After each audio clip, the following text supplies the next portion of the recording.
Sejam todos bem-vindos ao curso de extensão em Direito Constitucional Comparado, oferecido pela Fundação Universidade Federal de Mato Grosso do Sul, através da Secretaria Especial de Educação à Distância. Esse é um projeto destinado a estudantes de graduação e pós-graduação em Direito e em Ciências Sociais Aplicadas de todas as universidades do país, especialmente direcionado para as universidades públicas, mas também para universidades privadas. O escopo do curso é exatamente proporcionar uma panorâmica sobre esse ramo do conhecimento, esse campo do conhecimento do direito comparado, que é especializado na temática do direito constitucional. Ele abrange, portanto, como nós veremos daqui a pouco, ao tratar do conteúdo programático deste curso, tanto os aspectos históricos, quanto aspectos de direito constitucional material, quanto aspectos de direito constitucional processual. Este curso ele é recomendado para estudantes que tenham assistido, estudantes de graduação que tenham assistido ou já tenham cursado pelo menos as disciplinas de Teoria do Estado, Teoria da Constituição ou Ciência Política e Direito Constitucional Geral. Mas, de modo geral, ele é feito e elaborado de uma maneira a se tornar compreensível e possível de ser cursado por estudantes dos diferentes momentos do curso com aproveitamento. Primeiramente, eu gostaria de passar para os senhores e para as senhoras o nosso conteúdo programático, né? Qual é os tópicos que nós iremos abordar nesse curso. Essencialmente, estão divididos em 3 momentos. Um primeiro momento é um momento mais curto, de caráter propedêutico, em que nós fazemos algumas considerações introdutórias ao direito constitucional comparado e ao direito comparado em geral. Nós discutimos qual é a natureza epistemológica desse campo do saber, se trata apenas de um conhecimento metodológico ou se trata de um conhecimento científico. Nós discutimos algumas questões teóricas, algumas questões analíticas, algumas questões metodológicas, mas de maneira superficial, porque o objetivo do curso não é exatamente aprofundar na teoria geral do direito comparado, mas especificamente aprofundar os conhecimentos sobre o direito constitucional comparado, que é um ramo ou uma especialidade do direito comparado. Portanto, esse último aspecto que vai ser objeto da maior parte das nossas aulas, da maior parte do nosso conteúdo. Então, o primeiro momento é um momento necessário, um momento introdutório breve, apenas com vistas a situar o estudante, né, naquilo que nós estamos nos propondo a fazer, com recomendação e com indicação posterior de literatura, bibliografia especializada e outros materiais para que seja possível o aprofundamento nessa área do conhecimento e nessas temáticas mais gerais. O segundo momento do curso é especificamente voltado já à temática do direito constitucional comparado.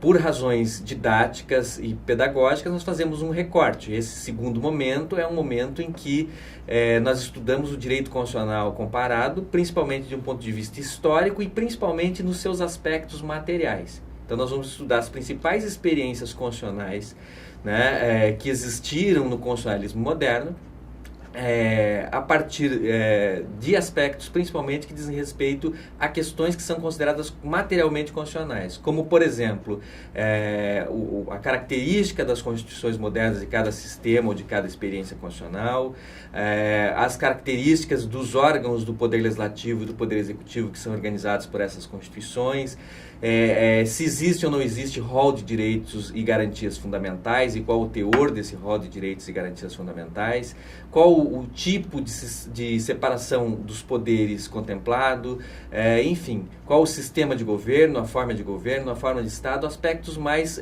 centrados em questões de direito constitucional material e menos centrados em questões de direito constitucional processual, porque os temas de direito constitucional processual estão reservados para a terceira parte do curso. A terceira parte do curso trata exatamente do direito processual constitucional comparado ou da jurisdição constitucional comparada. Então, nós deixamos as temáticas de direito não material, mas de direito adjetivo constitucional para esse terceiro momento, né? Nesse terceiro momento, nós tratamos, portanto, como já dito, do controle de constitucionalidade no direito comparado, ou da jurisdição constitucional no direito comparado, e ele se desdobra em 2 momentos. No primeiro momento, nós examinamos alguns dos principais modelos de controle de constitucionalidade abstrato, ou concentrado, E no segundo momento nós tratamos de alguns institutos de direito de processo constitucional, ou direito processual constitucional, no âmbito da jurisdição constitucional das liberdades, ou seja, das ações constitucionais de tutela de direitos fundamentais. Basicamente, então,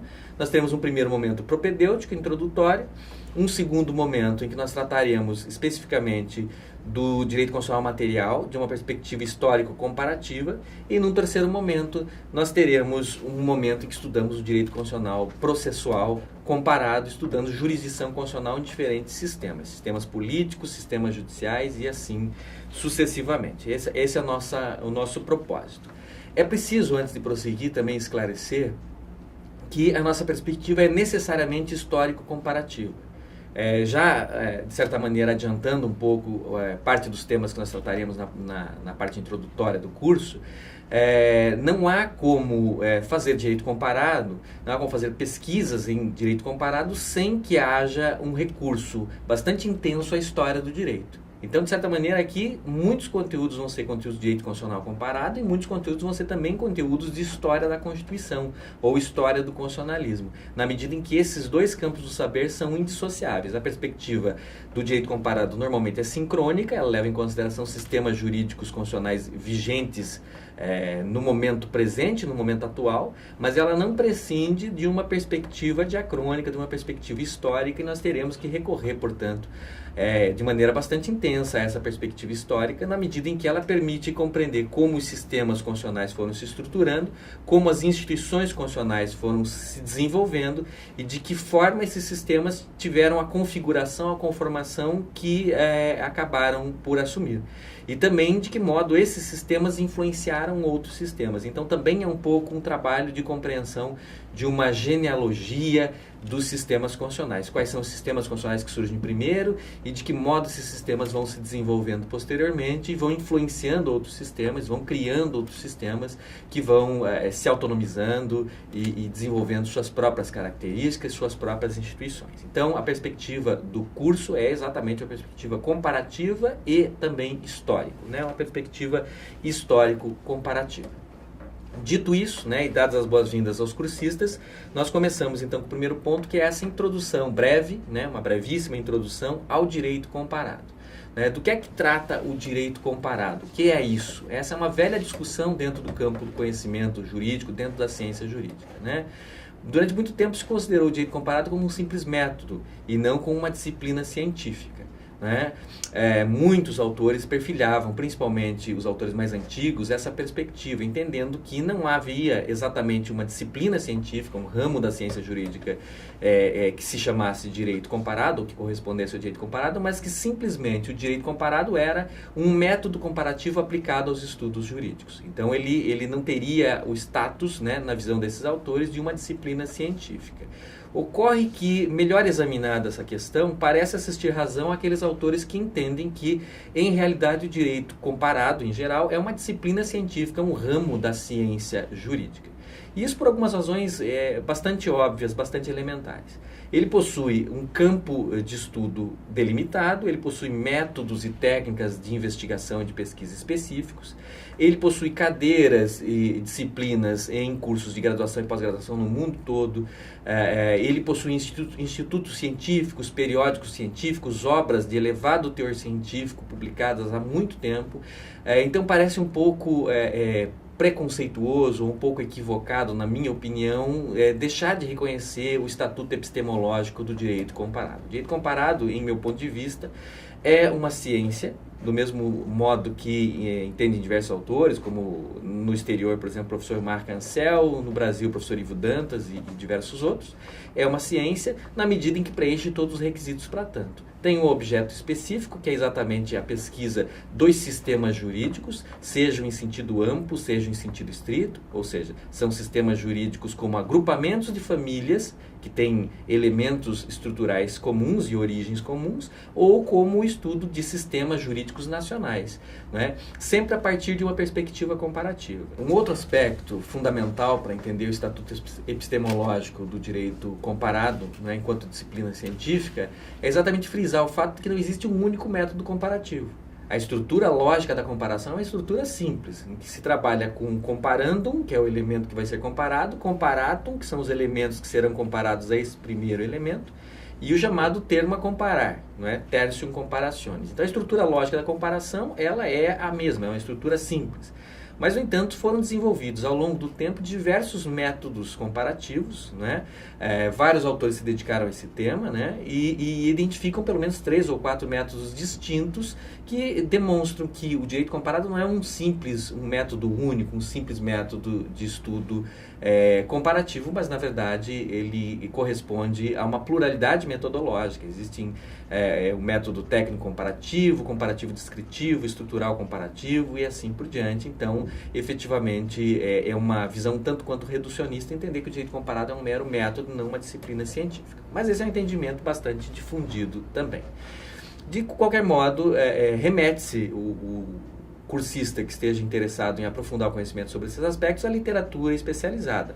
Há alguma discussão sobre isso em um livro meu, em coautoria com a professora Gesiela Jensen, que é o livro Elementos de Direito Comparado. Quem tiver o interesse em aprofundar a discussão sobre isso, eu remeto a esta obra e também a obra do professor Marc Ancel, uma obra clássica chamada Utilidade e Métodos do Direito Comparado, que também há um aprofundamento da discussão sobre o estatuto epistemológico e o caráter científico, portanto, do direito comparado.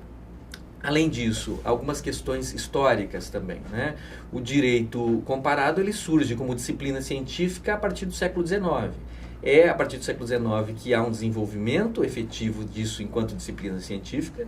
A comparação jurídica, de fato, existiu desde sempre, né? Ela não é algo novo. Nós sabemos que desde a antiguidade existem registros de filósofos, pensadores políticos, historiadores que levaram a cabo a tarefa de comparar sistemas jurídicos diferentes. Mas isso, efetivamente, parece ser melhor compreendido como uma espécie de fatos históricos precursores do advento do direito comparado enquanto ciência, enquanto disciplina científica, do que um estudo científico de direito comparado. O estudo científico, como nós concebemos a ciência no sentido moderno, ele surge aproximadamente em meados do século XIX, quando essa disciplina efetivamente começa a ter enriquecimento epistemológico, começa a ter critérios metodológicos para a realização das pesquisas, quando começa a ter periódicos científicos que são editados desde então, alguns editados até hoje, quando começa a ter sociedades científicas especializadas dedicadas a pesquisas justcomparativas.